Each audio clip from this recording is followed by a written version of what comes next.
हमारे इसी इलाके के एक नकीब साहब हैं जिन्हें जावेद सिद्दीकी कहा जाता है। उन्होंने कोई बकवास करी थी, उसका जवाब मुझे देना है। उस बेहूदे ने यह भी कहा कि हमारे गांव में देवबंदियत हमारी वजह से फैली है। वाकई में अगर तुम अपने बाप की असली औलाद हो तो सामने आके ये बात बताओ। तकरीर शुरू करने से पहले एक जवाब मेरा बाकी है जो किसी को देना था, वो जरूरी है। गालिबन 2 महीना पहले कानपुर के आगे अमरोधा की सरजमीन पर, जहां मैं भी मुकर्रिर की हैसियत से था, हजरत अल्लामा सलमान रजा साहब भी थे अजहरी, और नकीब मिल्लत हजरत कफील अंबर अशरफी और शायर अहले सुन्नत मोहम्मद अली फैजी।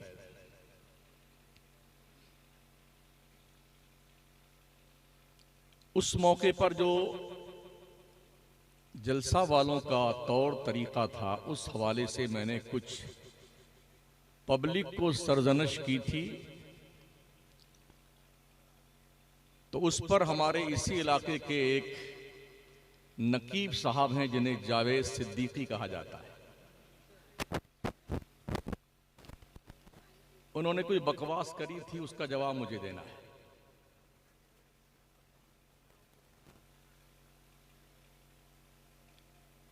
अमघटी से लेके घारी घाट तक और चंद्रदीप से लेके सिंगार घाट तक बच्चा बच्चा जानता है कि आप कैसे हैं।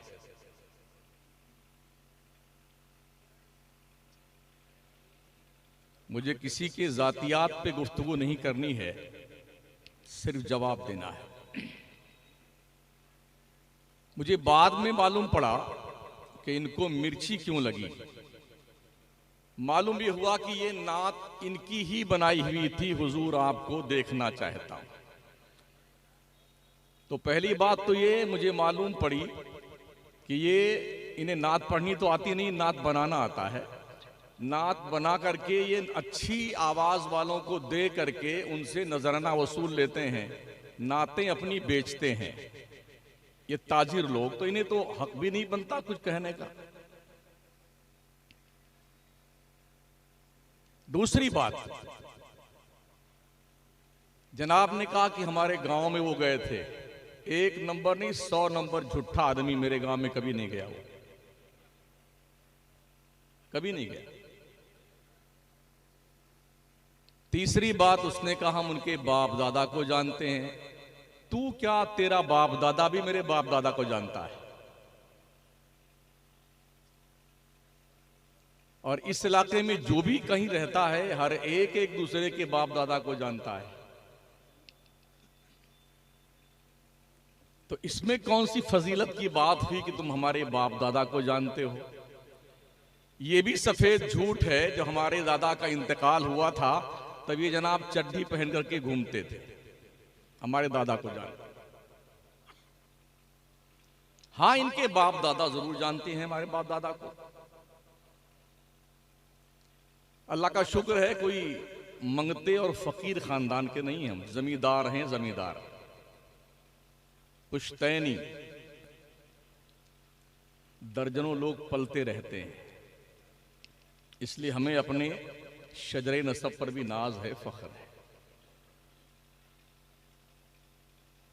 जो लोग टुकड़ गिद्धे होते हैं ना, वो ऐसी बकवासें करते हैं। उस बेहूदे ने यह भी कहा कि हमारे गांव में देवबंदियत हमारी वजह से फैली है। वाकई में अगर तुम अपने बाप की असली औलाद हो तो सामने आके ये बात बताओ, सामने आ। इस इलाके में देवबंदियत किसने फैलाई, बच्चा बच्चा जानता है।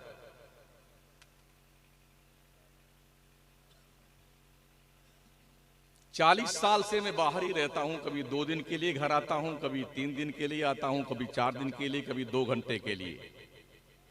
तो इलाके में जो रहता है जिम्मेदारी उसकी बनती है ना, सुन्नियत बचाने की। हम तो आए और चले गए।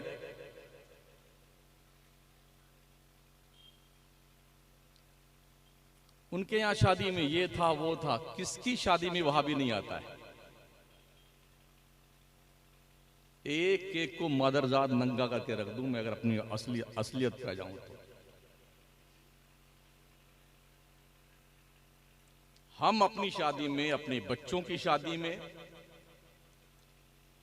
अपने भाइयों की शादी में, अपनी बहनों की शादी में किसी को बुलाए हैं तो कुल हाथू बुरहानकुम इन कुंतुम सादिकीन, दलील लाओ। हम ये भी नहीं जानते कि इलाके में कौन कौन देवबंदी है, कौन कौन सुन्नी है, इसलिए कि हम बचपन में जब यहां रहते थे तो कुछ जानते थे, अब तो जानते भी नहीं कौन है कौन नहीं है।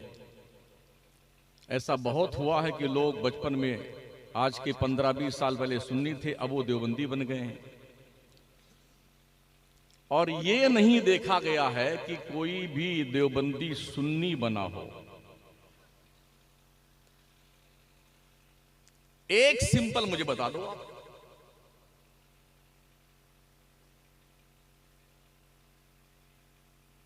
बल्कि बाज़ाब्ता तौर पर देवबंदी बनाने की मशीन लगाई हुई हमारे इलाके में। कोई देवबंदी वहां खा रहा है और आप यहां खा रहे हैं तो उसकी देवबंदियत कूद कर आपके प्लेट में आ गई, सबका निकाह टूट गया। अबे झूठे कहां लिखा हुआ है? अपने असली बाप की कोई औलाद हो, मुझे दलील बताए तो सही।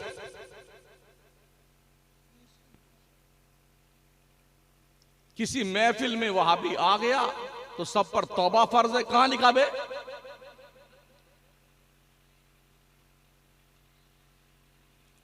वजह यह रही कि हमारे इस इलाके के जाहिल सुन्नियों को यही बकवास सिखाई गई है। कुछ पीरों ने अपने रोशनदान से यही बदतमीजी के बोल कौम को घोल घोल के पिलाए, गुंडागर्दी के। वो सब के सब देवबंदी, सब पर कुफ्र लाजिम, सब पर तौबा फर्ज। एक पीर साहब थे, वो 2007 में हज पे तशरीफ ले गए थे, मैं भी इत्तेफाक से हज पे था। उनके बड़े कट्टर मुरीद उनके पीछे पीछे घूम रहे थे, कभी इस दुकान में घुसे पीर के साथ में, कभी उस दुकान के में, इसी इलाके के थे। तो मैंने उस मुरीद को पकड़ा, मैंने कहा हजरत से पूछो ये वहाबी देवबंदी की दुकान में क्यों घुस रहे हैं? मैंने कहा जितनी भी फर्श पर मार्बल की टाइल्स लगी है ये वहाबियों ने लगाई हरम में। कहां पढ़ते हो नमाज? जो चटाइयां और दरियां कालीन बिछी हुई हैं हरमैन तैयबैन में, वहाबियों ने बिछाई। जमजम का पानी निकालने की मशीन वहाबियों ने लगा रखी। जो पानी पीने का गिलास है वहाबियों ने मंगवाया। ऐसी जो हरमैन में लगी है वहाबियों ने लगवाई। वीजा वहाबी ही लगाता है आपके, तो तुम हज भी करने ना जाओ, उम्रा भी करने ना जाओ, क्यों जाते हो? कौम की आंखों में धूल झोंकते हो? क्या हर वहाबी काफिर है? बड़ी जिम्मेदारी के साथ अर्ज कर रहा हूं, कोई माई का लाल एक प्रूफ बताए मुझे। सारे बेटे यही खुराफात कर रहे हैं पूरे इलाके में, वहाबी काफिर, वहाबी काफिर। महा झूठा है ऐसा कमीना आदमी जो कहता सारे वहाबी काफिर हैं।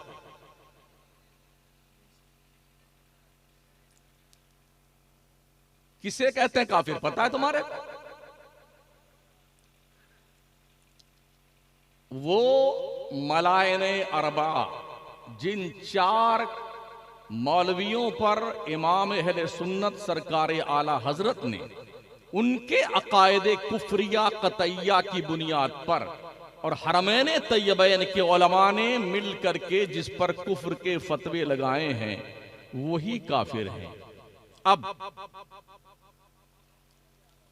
हर वहाबी को काफिर नहीं कहा जाएगा, उसी को काफिर कहा जाएगा जो या तो खुद पढ़ा हुआ वो अकीदा पढ़ ले, चारों मौलवियों का पढ़ ले, समझ ले। पढ़ा नहीं है तो सुन ले फिर समझ ले। अब पढ़ने के बाद, सुनने के बाद, समझ लेने के बाद अब उनको वो फॉलो करता है तो वो काफिर है। और ऐसे किसी को आप काफिर कहते हैं महोदय जी, तो आप खुद ही काफिर हो जाते हैं। इमाम अहले सुन्नत सरकार आला हजरत फतवा रज़विया शरीफ में नकल फरमाते हैं, जिनके अकीदे मुज़ब्ज़ब हैं, जो इधर भी रहते हैं उधर भी रहते हैं, ठोस नहीं है, आला हजरत सरकार फरमाते हैं ऐसे लोगों से नरमी से बात की जाए, मोहब्बत से बात की जाए, ताकि ये अच्छे सुन्नी बन जाए। उठा लो फतवा रज़विया।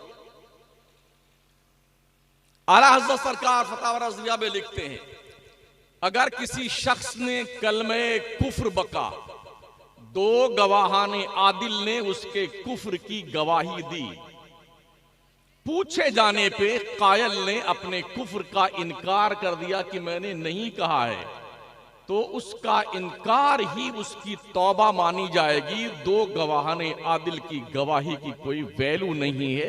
यह भी फतवा रज़विया। जिन्हें बेटों को काम नहीं करना आता है ना, सिर्फ फितना फैलाते पूरे इलाके में। अगर लोगों ने गुज़िश्ता 40-45 साल से यहां इस इलाके में काम हुआ होता, किया होता ना, तो आज सुन्नियत का ये बुरा हाल नहीं होता तो हमारे इलाके में। बदकिस्मती से पीरी मुरीदी का ढोंग रचा करके हमारी कौम के बुद्धू लोगों को कैसे लूटा जाए, ये फन लोगों को आता है, चालाक लोगों को, और उस पर वो कारबंद इसी काम में लगे हुए। सुना करता था बुजुर्गों से मैं भी कि ख्वाब सोते में देखा जाता है, जल्दी ही इंकिशाफ हुआ कि जागते में भी ख्वाब देखा जाता है।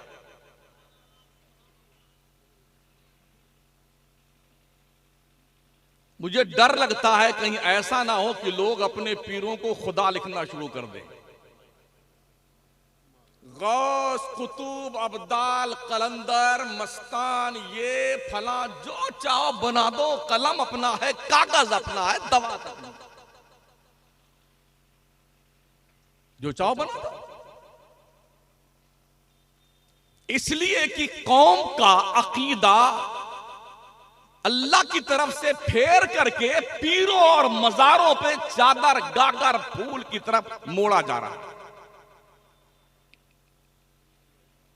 उस बात को लेकर के एक मौलवी साहब, मुफ्ती साहब आते हैं इस इलाके में तकरीर करने के, मुरादाबाद के हमाद साहब कोई, उनके भी पेट में दर्द शुरू हो गया।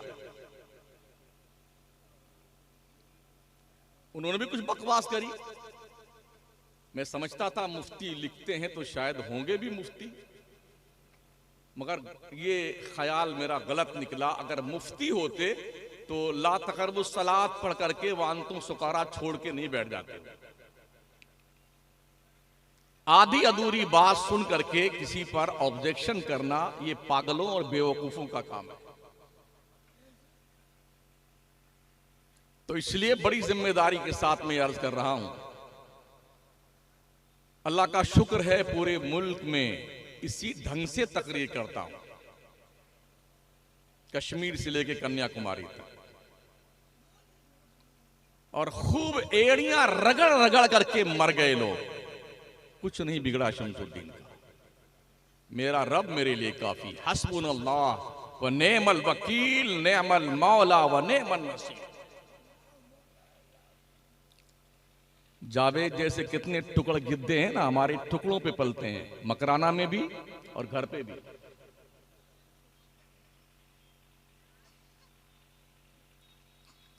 अगर कुछ फिर तुमने रद्दे अमल किया ना तो मादरजाद नंगा कर दूंगा पूरे घर वालों को।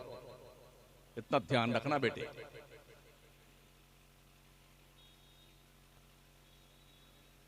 दुरूद शरीफ पढ़िए।